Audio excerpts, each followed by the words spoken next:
اعوذ باللہ من الشیطان الرجیم بسم اللہ الرحمن الرحیم الحمد للہ رب العالمین والعاقبۃ للمتقین الصلاۃ والسلام علی اشرف الانبیاء والمرسلین اما بعد۔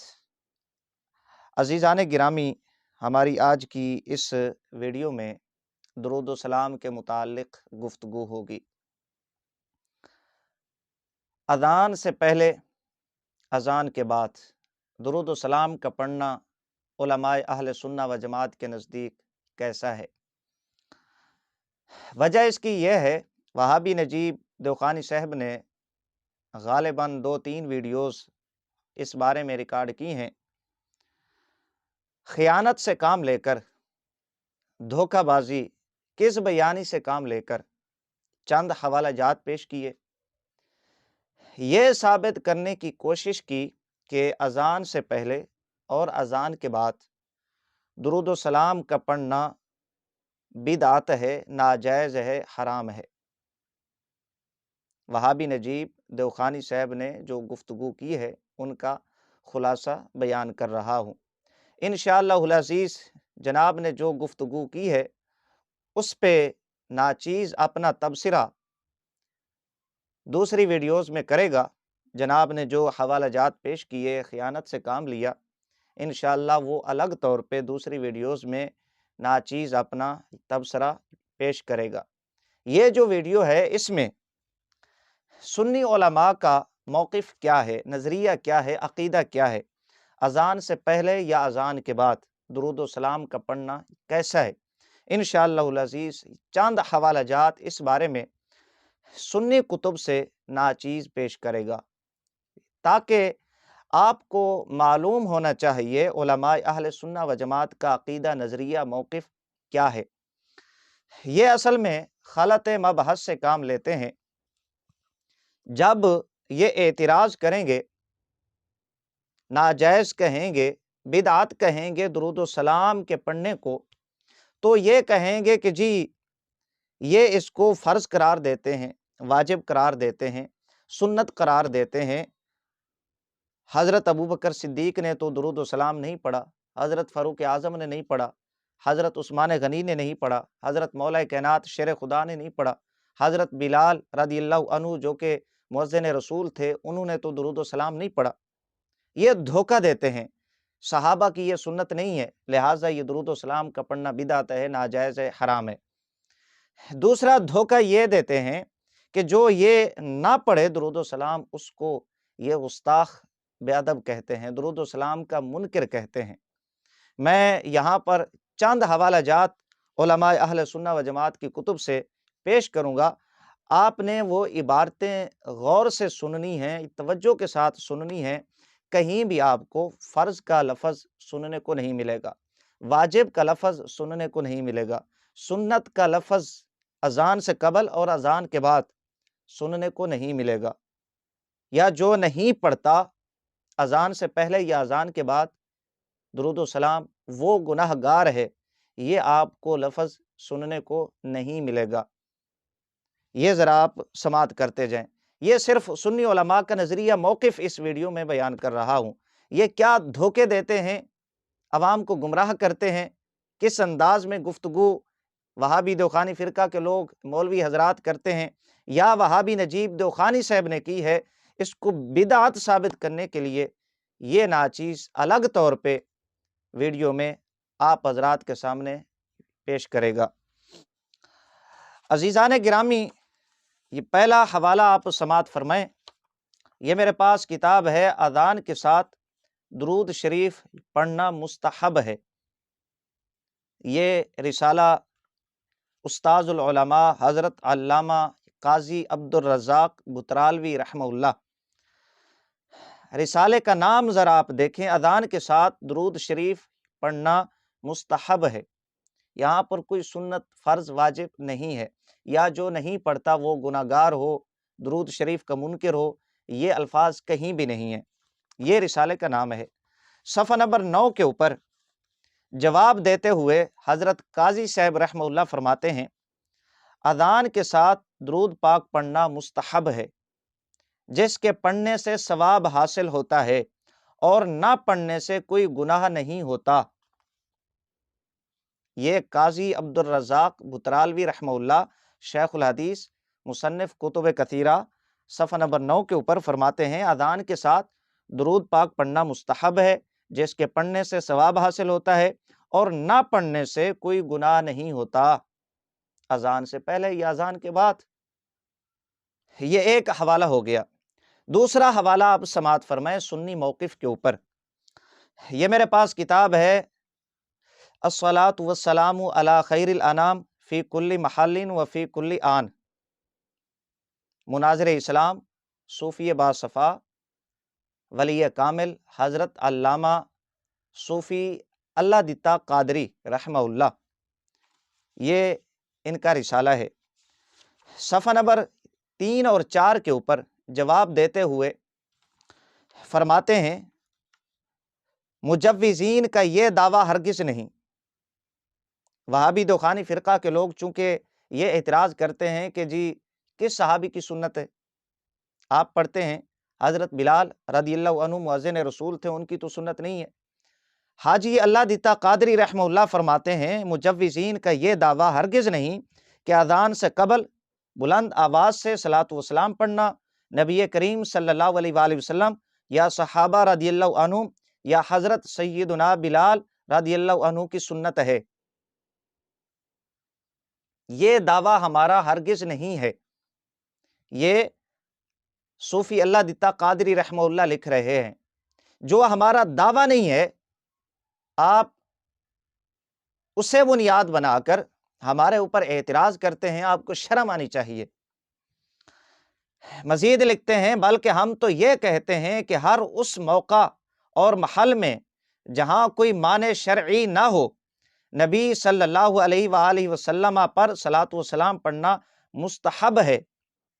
جہاں کوئی مانع شرعی نہیں ہے، ہر اس موقع پر آقا علیہ الصلوۃ والسلام پر صلاۃ وسلام کا پڑھنا مستحب ہے۔ مزید لکھا اور اس استحباب میں کسی قسم کی کوئی قید بھی نہیں ہے، سرن پڑھے یا جہرن پڑھے، وہ ایستا آواز سے پڑھے یا بلند آواز سے پڑھے، کوئی قید نہیں ہے۔ ہر اس موقع پر جہاں کوئی مانع شرعی نہ ہو۔ ان اللہ و ملائکتہ یصلون علی النبی یا ایھا الذین آمنوا صلوا علیہ وسلموا تسلیما۔ صوفی اللہ دتا قادری رحمہ اللہ فرماتے ہیں جہاں کوئی مانع شرعی نہ ہو، فرمایا نبی علیہ السلام پر صلاۃ وسلام کا پڑھنا مستحب ہے، اور اس استحباب میں کسی قسم کی کوئی قید بھی نہیں ہے، سرن پڑھے یا جہرن پڑھے۔ یہ دو حوالے سنی موقف کے اوپر۔ لہٰذا سنت واجب فرض قرار دے کر یہ موقف علماء اہل سنہ و جماعت پہ تھوپ کر بدعات کے فتوے لگانا، ناجائز حرام ہونے کے فتوے لگانا، یہ وہابی دوخانی فرقہ کے مولویوں کا بغض ہے درود و سلام سے۔ بھئی جو ہمارا موقف نہیں ہے اسے بنیاد بنا کے کیسے تم درود و سلام کو ناجائز کہہ سکتے ہو؟ دو حوالے ہو گئے۔ یہ تیسرا حوالہ، یہ میرے پاس فتاوی جماعتیہ صفحہ نمبر 125، سنی موقف پر تیسرا حوالہ آپ سماعت فرمائیں۔ یہاں پر سوال کیا گیا، کیا فرماتے ہیں علماء دین اس مسئلہ میں کہ اذان دینے کے بعد درود پاک الصلاۃ والسلام علیک یا رسول اللہ پڑھنا جائز ہے یا نہیں؟ یہ سوال کیا گیا۔ جواب دیتے ہیں جائز ہے۔ یہاں پر بھی کوئی فرض واجب سنت نہیں ہے، جائز ہے اذان کے ساتھ، اذان سے پہلے یا اذان دینے کے بعد درود السلام کا پڑھنا جائز ہے، فرض واجب سنت نہیں ہے۔ مزید لکھا قرآن پاک نے مطلقاً حکم درود شریف پڑھنے کا فرمایا ہے، کسی وقت یا زمانہ کے ساتھ مقید نہیں کیا۔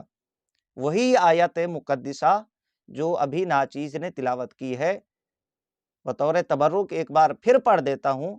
ان اللہ و ملائکتہ یصلون علی النبی یا ایھا الذین آمنوا صلوا علیہ وسلموا تسلیما۔ کسی وقت یا زمانہ کے ساتھ مقید نہیں کیا، اور بوقت اذان مؤذن وضو کرتا ہے، کپڑے اس کے پاک ہوتے ہیں، جگہ پاک ہوتی ہے، فرمایا اس وقت درود پاک پڑھنا خواہ قبل از اذان ہو یا بعد از اذان باعث ثواب ہے۔ یہ صفحہ نمبر 125 کے اوپر سنی موقف، سنی نظریہ درود و سلام کے متعلق۔ لہٰذا فرض واجب سنت قرار دے کر پھر اس پہ اعتراض کرنا، یہ وہابیہ کا بغض ہے درود و سلام سے، چونکہ ان کے دلوں میں آقا علیہ السلام کا بغض کوٹ کوٹ کر بھرا ہوتا ہے، درود و سلام کا بغض ہوتا ہے، اس لیے یہ لوگوں کو روکتے ہیں درود و سلام پڑھنے سے، بدعت کے فتوے لگاتے ہیں، ناجائز اور حرام کے فتوے لگاتے ہیں۔ یہ 3 حوالے ہو گئے۔ یہ چوتھا حوالہ، اور میں حیران بھی ہوں نجیب دوخانی صاحب پر کہ یہ حوالہ خود پیش کر کے اور اس کے اوپر اعتراض کرتا ہے کہ جی یہ اس کو سنت فرض واجب قرار دیتے۔ احکام شریعت امام اہل سنت امام احمد رضا خان قادری حنفی رضی اللہ عنہ، صفحہ نمبر 81 کے اوپر فرمایا بعد اذان ضرور مستحسن ہے، 550 برس سے زائد ہوئے بلاد اسلام حرمین شریفین و مصر و شام وغیرہ میں جاری ہے۔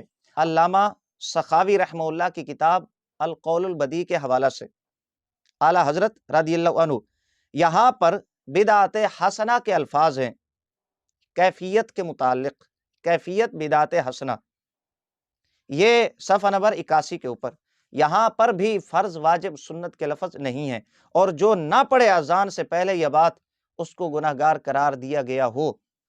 یہ 5واں حوالہ آپ سماعت فرمائیں۔ یہ 4 حوالے آپ نے سماعت فرما لیے، کہیں بھی اس میں آپ کو فرض واجب سنت کا لفظ سننے کو نہیں ملا ہوگا، یا جو اذان سے پہلے یا اذان کے بعد نہیں پڑھتا وہ درود شریف کا منکر ہے یا گمراہ ہے یا وہ گناہ گار ہے، یہ الفاظ بھی آپ کو سننے کو نہیں ملے ہوں گے۔ یہ 5واں حوالہ آپ سماعت فرمائیں سنی موقف نظریہ کے اوپر، اور ان کی دھوکہ بازی چیک کریں کہ درود و سلام کو ناجائز بدعت حرام کہنے کے لیے یہ فرض واجب سنت کا سہارا لیتے ہیں کہ جی یہ اس کو فرض واجب سنت قرار دیتے ہیں۔ یہ ہمارا موقف ہی نہیں ہے۔ یہ رسالہ ہے میرے پاس، اس کا نام ہے قبل اور بعد اذان درود شریف کا ثبوت، پروفیسر صاحبزادہ محمد ظفر الحق بندیالوی، صفحہ نمبر 5 کے اوپر عنوان باندھا اہل سنہ و جماعت کا عقیدہ۔ لکھتے ہیں اس عنوان کے تحت ہم اہل سنہ و جماعت کا عقیدہ یہ ہے کہ چاہے کوئی مسلمان صبح درود پڑھے، چاہے دوپہر کو پڑھے، چاہے رات کو پڑھے، چاہے اذان سے قبل پڑھے، اذان کے بعد پڑھے، چاہے جس وقت بھی پڑھے، اس کے لیے باعث ثواب و صد خیر و برکت ہے، باعث ثواب صد خیر و برکت ہے۔ جتنا زیادہ پڑھے گا اتنا ہی اس کے لیے فائدہ مند ہوگا۔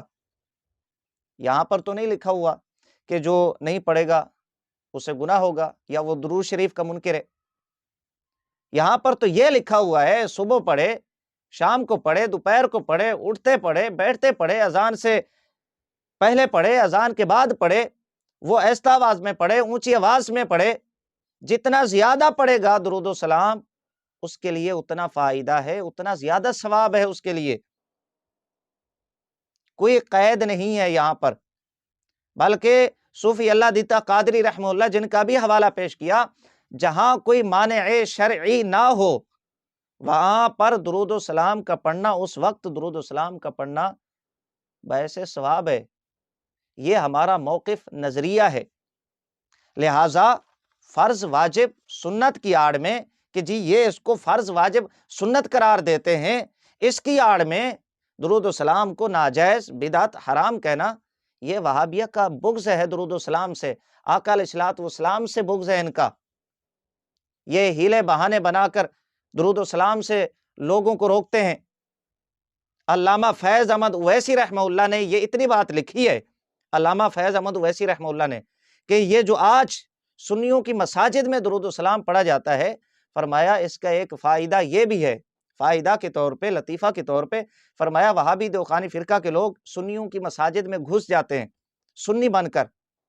یہ چونکہ شیعوں کے ساتھ ان کے یارانے ہیں، بہت ساری مماثلت ہے ان کی، تو تقیہ کر کے سنی بن کے سنیوں کی مساجد میں گھس جاتے ہیں۔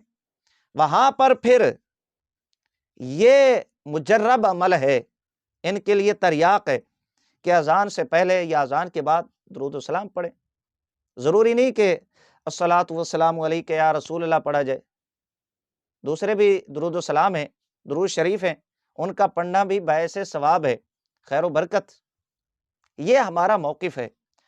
یہ 5 حوالہ جات ناچیز نے سنی موقف کے اوپر پیش کیے، اور بھی حوالہ جات پیش کیے جا سکتے ہیں۔ بتانے کا مقصد یہ ہے کہ ہمارا موقف یہ ہے کہ درود و سلام اذان سے پہلے یا بعد، کھڑے ہو کر یا بیٹھ کر، دوپہر کو، صبح کو، شام کو، جس وقت بھی پڑھے، باعث ثواب ہے۔ نہ پڑھنے والا گناہ گار نہیں ہے، درود کا منکر نہیں ہے۔ یہ چونکہ خود درود کے منکر ہیں اور لوگوں کو روکتے ہیں، درود شریف کا بغض ہوتا ہے، تو اس لیے یہ اپنے اوپر قیاس کر لیتے ہیں۔ یہ بیچارے سچے ہیں، اپنے اس موقف میں، اپنے نظریے میں یہ سچے ہیں۔ یہ ہمارا موقف تھا۔ نجیب دوخانی صاحب نے جو حوالہ جات پیش کیا اور اس میں جو چولیاں ماری ہیں، جہالتیں بکھیری ہیں، حماقتوں کا مظاہرہ کیا ہے، وہ انشاءاللہ العزیز ناچیز اگلی ویڈیو میں پیش کرے گا۔